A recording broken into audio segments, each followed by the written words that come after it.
काला जादू।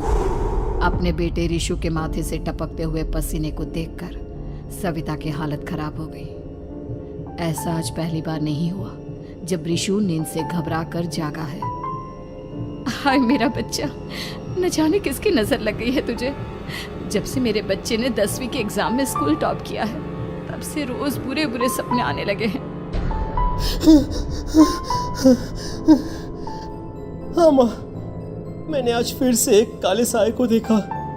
वो यहीं मेरी आंखों के सामने खड़ा था। माँ मुझे बचा लो माँ।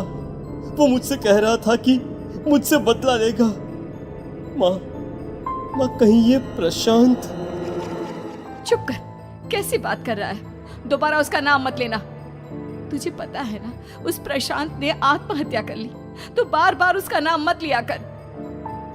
मम्मी, क्या सच में प्रशांत ने आत्महत्या की थी? चुप कर, बहुत सवाल पूछता है आजकल। और फिर रात के वक्त सविता के पूरे घर में एक अजीब सा काला धुआं छाने लगा। गहरी नींद में सोई सविता की जैसे ही आंख खुली उसका दम घुटने लगा। वो दौड़कर रिशु के रूम की तरफ गई जहां उसके दरवाजे पर घूमती एक काली परछाई देख वो बुरी तरह से घबरा गई। कौन है वहाँ? कौन है? सामने आओ।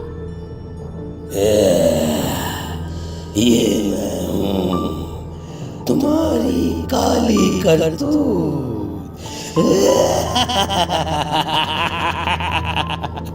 और अब मैं तुम्हारे बेटे को ले जाने आया हूँ। नहीं, मेरे बच्चे को छोड़ दो प्लीज। मेरे रिशु को कुछ मत करना। वो परछाई रिशु के कमरे में घुस जाती है। सविता भी उसके पीछे पीछे दौड़कर जाती है और देखती है कि अब वो साया साफ नजर आ रहा था। वो सर से पैर तक खून में सना हुआ था और उसके शरीर के सारे अंग कटे फटे हैं। क्या चाहिए तुम्हें? तुम जो बोलोगे मैं करूंगी, लेकिन मेरे रिशु को छोड़ दो। उस परछाई ने रिशु को गर्दन से पकड़कर दीवार के सहारे हवा में उछाल दिया। रिशु जोर जोर से चिल्लाने लगा। माँ बचाओ मुझे, बचा लो माँ, ये मुझे मार डालेगा। माँ मुझे बचा लो माँ। नहीं, ऐसा मत करो। मुझे मार दो लेकिन मेरे बच्चे को छोड़ दो। मैं तुम्हारे आगे हाथ जोड़ती हूँ। वो परछाई रिशु को जमीन पर गिरा देती है और अचानक वहां से गायब हो जाती है। रिशु, मेरा बच्चा, तू ठीक तो है ना? कुछ बोल बेटा, क्या हुआ है तुझे? मैं ठीक हूँ माँ। क्या हुआ था यहाँ पर? कुछ नहीं बेटा, कुछ नहीं।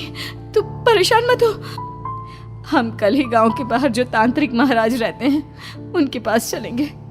ठीक है माँ, हम जल्द ही उनके पास चलेंगे। मुझे बहुत डर लग रहा है माँ। ये बार बार मुझे डरावने सपने आना, ये सब हमारे साथ क्यों हो रहा है माँ? अगले दिन सविता अपने बेटे रिशु को लेकर गांव के बाहर तांत्रिक के पास जाती है। जिस जगह पर तांत्रिक रहा करता था वो जगह बहुत डरावनी थी। चारों तरफ कंकाल और खूब भूतियां नजर आ रही थी। गांव से दूर वीराने में उस जगह पर जोर से आंधी चल रही थी। रिशु ने डर कर अपनी माँ का हाथ पकड़ लिया। माँ मुझे बहुत डर लग रहा है। ये कैसी जगह है? देख बेटा, हमारे साथ जो कुछ भी हो रहा है उसका इलाज सिर्फ और सिर्फ ये तांत्रिक महाराज ही बता सकते हैं। अब यही है जो हमें प्रॉब्लम से बाहर निकाल सकते हैं। जैसे ही सविता और रिशु तांत्रिक की झोपड़ी के अंदर पहुंचे, वहां का नजारा देखकर उनकी आंखें फटी की फटी रह गई। तांत्रिक की झोपड़ी के अंदर कई सारे लोग अपनी गर्दन घुमा घुमा कर जोर जोर से चीख रहे थे। कौन हो तुम और यहाँ क्यों आई हो?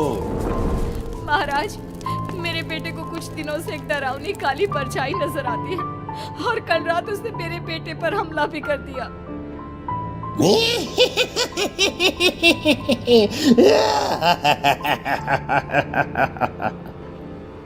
मम्मी हमें यहाँ से चलना चाहिए। ये जगह मुझे ठीक नहीं लगती। नहीं बेटा, ऐसा नहीं कहते। रुक जाओ, 2 मिनट के लिए रुक जाओ। क्या कहा? काली परछाई? तुम्हारे बेटे पर किसी काली परछाई ने हमला किया? हाँ महाराज, वो कह रही थी कि वो मेरे बेटे को कुछ कर देगी। कोई उपाय बताइए महाराज, मेरे बेटे के साथ कुछ गलत नहीं होना चाहिए। तुमने किसी दूसरे के साथ गलत किया है। तो तुम्हारे साथ भी गलत होकर ही रहेगा। तुमने किसी की जान ली है, किसी को मार डाला है तुमने। नहीं महाराज, मैंने ऐसा कुछ नहीं किया। मैंने किसी की जान नहीं ली। मुझे कोई उपाय बताइए। लगता है तुम इतनी आसानी से नहीं मानोगी। मैं तुम्हें अभी उस काली परछाई से मिलवा देता हूँ और वही सारा सच तुम्हारे सामने लेकर आएगा। सविता और ऋषु ने डर के मारे अपनी आंखें बंद कर ली। तभी अचानक तांत्रिक की झोपड़ी में अजीबोगरीब आवाजें गूंजने लगी। सविता और ऋषु बुरी तरह से कांप रहे थे। आंखें खोलो और अपने सामने देखो। क्या यही है वो जिससे तुम कल रात को मिली थी? बताओ मुझे। हाँ, इसने कल रात मेरे बेटे के ऊपर हमला किया था। ये उसी लड़के की भटकती हुई आत्मा है जिसे कुछ दिन पहले तुमने मार डाला था। मम्मी, ये महाराज क्या कह रहे हैं? क्या सच में आपने किसी की जान ली है, किसी को मार डाला है? अगर हाँ तो बताइए ना मम्मी, किसको मारा है आपने? किसको? तुम्हारी माँ इतनी आसानी से सच नहीं बताएगी बेटा। इसने एक बच्चे की जान ली है। कहीं उसका नाम प्रशांत तो नहीं महाराज? वो मेरा दोस्त है, मेरा मतलब मेरा पड़ोसी है। सही पहचाना। देखा सविता, तुम्हारा खुद का बेटा भी जानता है कि तुमने किसी के प्राणों की बलि चढ़ा दी और इसीलिए अब उसकी बुरी आत्मा तुम्हारे घर में भटकती है। मुझे माफ कर दीजिए महाराज, मुझसे बहुत बड़ी गलती हो गई। प्रशांत हमारे पड़ोसी का बेटा था। हर बार उसके नंबर मेरे बेटे से ज्यादा आते थे और इसलिए मैंने उसके कमरे के बाहर काला जादू किया था, पर मुझे नहीं पता था कि वो मर जाएगा। तुम्हारे उसी काले जादू वाली गुड़िया के अंदर एक बुरी आत्मा थी जिसने उस बच्चे के दिमाग पर बुरा असर कर दिया और उसी की वजह से उस लड़के ने अपनी बालकनी से कूदकर आत्महत्या कर ली। इसकी वजह सिर्फ और सिर्फ तुम हो, तुम। नहीं महाराज, जो कुछ भी हुआ मुझे नहीं पता था कि प्रशांत अपनी जान दे देगा। प्रशांत की आत्मा इस वक्त तुम्हारे सामने खड़ी है, हमसे बात करना चाहती है। बोलो क्या कहना चाहते हो? मैं जीना चाहता था, बड़ा होकर कुछ बनना चाहता था। आपके बेटे से मुझे कोई परेशानी नहीं थी। अरे वो तो मेरा अच्छा दोस्त था।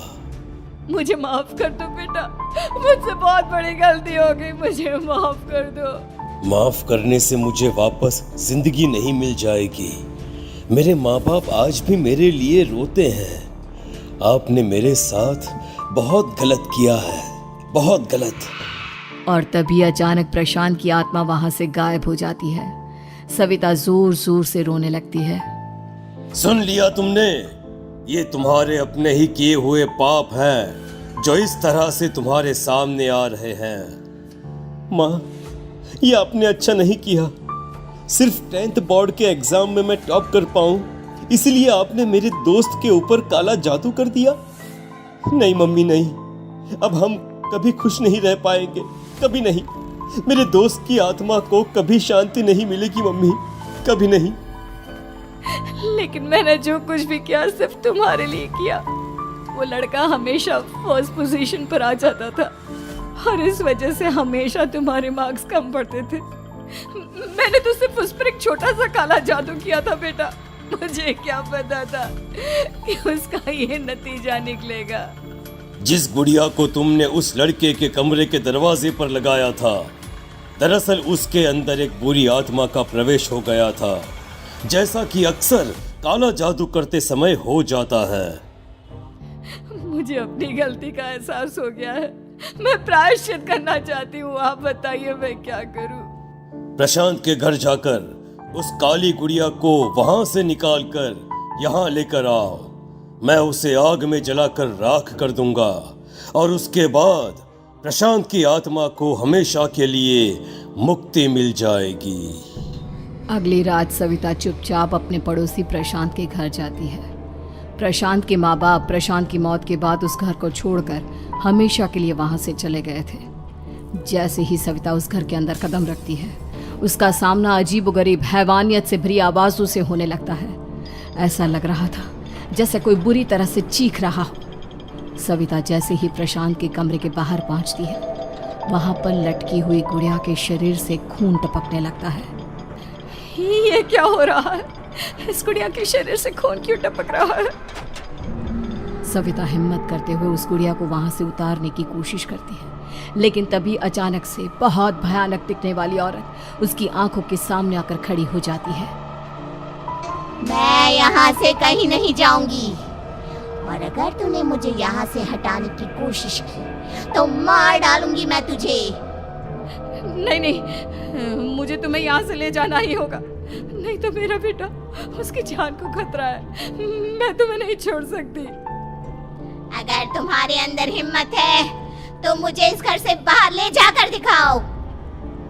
और ऐसा कहकर वो औरत सविता के ऊपर हमला कर देती है और उसे हवा में उछाल उछाल कर जमीन पर पटकती है। लेकिन तभी अचानक मौका देखकर सविता अपने हाथ में ली हुई सुई उसके हाथ में चुभो देती है। हाथ में सुई लगते ही वो औरत जमीन पर तड़पने लगती है। ये क्या किया तूने? ये क्या कर दिया? तुझे ऐसा नहीं करना चाहिए था। तांत्रिक ने मुझे कहा था कि तुझसे जीतने का सिर्फ यही एक तरीका है जिससे मैं अपने पापों का प्रायश्चित कर सकती हूँ और अपने बेटे की जान बचा सकती हूँ। और उसके बाद वो डरावनी दिखने वाली औरत एक छोटी सी जादुई गुड़िया में तब्दील हो गई और सविता ने उसे ले जाकर तांत्रिक को दे दिया। तांत्रिक ने जादुई गुड़िया को आग के हवाले कर दिया।